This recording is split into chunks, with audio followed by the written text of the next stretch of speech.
Անկեղծ ասած, խոսքս ուզում եմ սկսել Աստվածաշնչից մեջբերմամբ։ Հիսուսի մոտ հավաքվածները մի առիթով իրեն հարց ուղեցին. Վարդապետ, օրենքի մեջ որն է ամենամեծ պատվիրանը։ Հիսուսն ասաց. Պիտի սիրես Տիրոջը քո Աստծուն,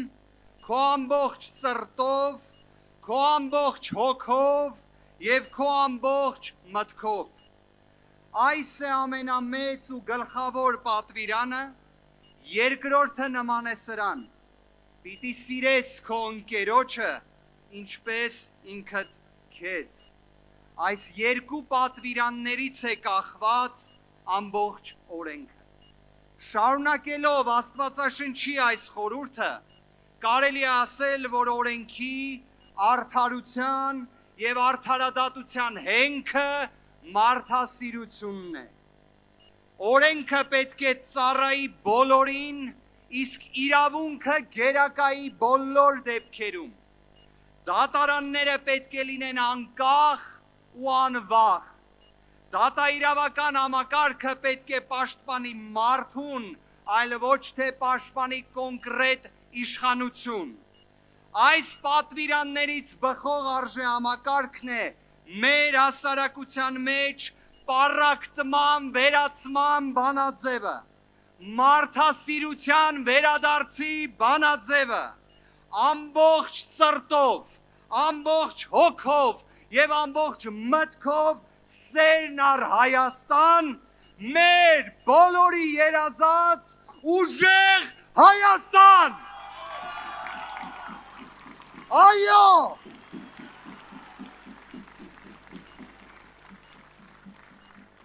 Սիրելի հայրենակիցներ,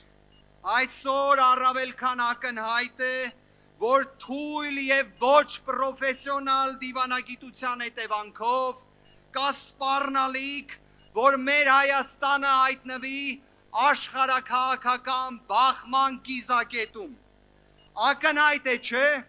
որ գերտերությունների դեմ խարդավանքներով տարածաշրջանում մեզ անվտանգ չենք զգա։ Մեզ պետք են բարեկամներ, ոչ թե նոր թշնամիներ։ Մեզ պետք են գործընկերներ, ոչ թե արհեստական հակառակորդներ։ Մեզ պետք է այնպիսի արտաքին քաղաքականություն, որ կարողանա խոսել տարածաշրջանի բոլոր երկրների հետ, ուժային բոլոր կենտրոնների հետ, բոլոր մայրաքաղաքների հետ, արժանապատվորեն, պրոֆեսիոնալ, խելացի ու միայն Հայաստանի շահերից ելնելով։ Մեր երազած Հայաստանը վախեցած Հայաստան չէ, բաժանված Հայաստան չէ, նվաստացած Հայաստան չէ, աշխարհաքաղաքական խաղերի մեջ մոլորված Հայաստան չէ։ Հենց այս ամենին վերջ տալու, դեպի Հայաստանի իրական ապագայի, իրական ուժեղ խաղաղության նոր դարաշրջանի համար հստակ ու վճռական ասում ենք փոփոխությունները գալիս են։ Փոփոխություն։ Փոփոխություն։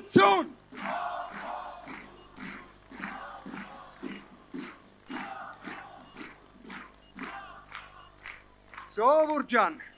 ուզում եմ ձեզ մի գաղտնիք ներկայացնեմ, իդեպ, անկեղծ ասեմ նաև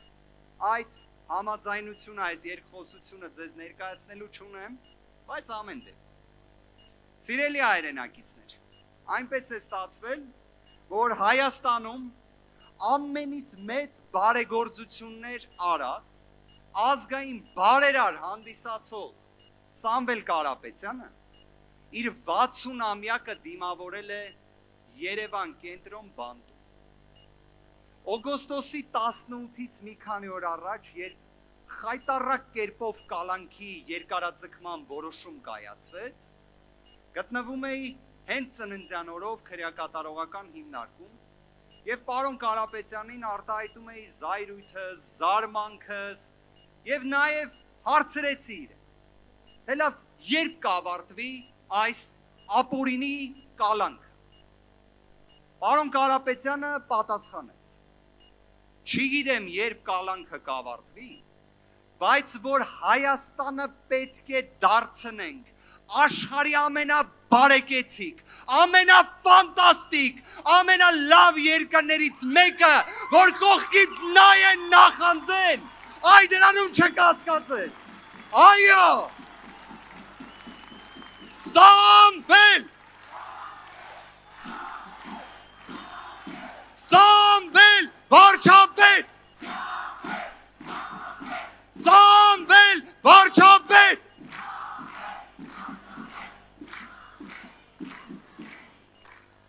Սիրելի հայրենակիցներ, իսկապես 2025 թվականի հունիսի 17-ը ցավով եմ ասում,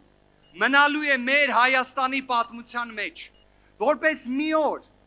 երբ պարզապես մեր ձևով, մեր եկեղեցին պաշտպանելու խոսքի համար հարուցվեց քաղաքական հետապնդում, ճղճիմ հետապնդում, որը շարունակվում է 10 ամիս, որի արդյունքում կա կալանք 10 ամիս տևողությամբ։ Սա խայտառակություն է ինչի համար նաև, որտև ամբողջ աշխարհն է տեսել, որ հայ ազգի հպարտություն հանդիսացող, ազգային բարերար մարդուն կարելի է նման կերպ կալանավորել։ Բայց այդ ամենը ամոթ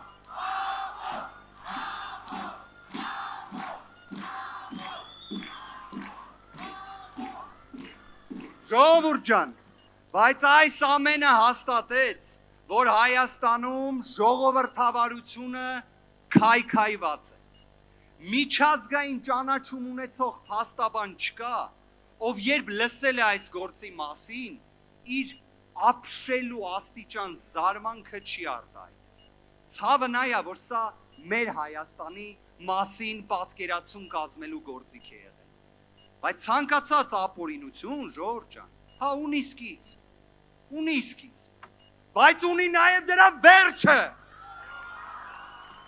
Մի վարքյան չկասկածեք, արդարությունը հաստատ հաղթելու է։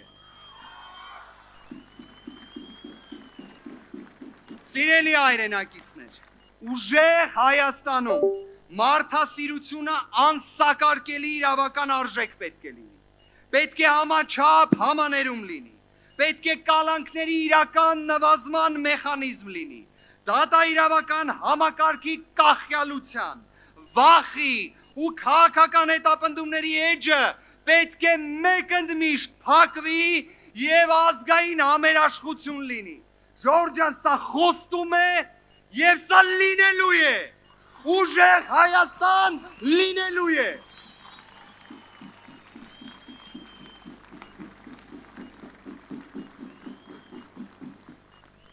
Ժողովուրդ ջան, ձեր ցավը տանեմ, Աստված ձեզ բոլորին պահապան, Աստված պահապան մեր ֆանտաստիկ Հայաստանին, ու վստահ եղեք, ազատությունը բոլոր քաղբանտարկյալների համար գերակայելու է, բոլոր ապօրինի կալանավորվածների դեպքում գերակայելու է, և եկեք բռունցքներս բարձրացնենք վեր և ասենք ազատություն! Ազատություն! Սամվել վարչապետ! Բաժանորդագրվեք Արմաթ մեդիայի ալիքներին սոցցանցերում, հետևեք մեզ նաև Արմաթ մեդիա AM կայքում։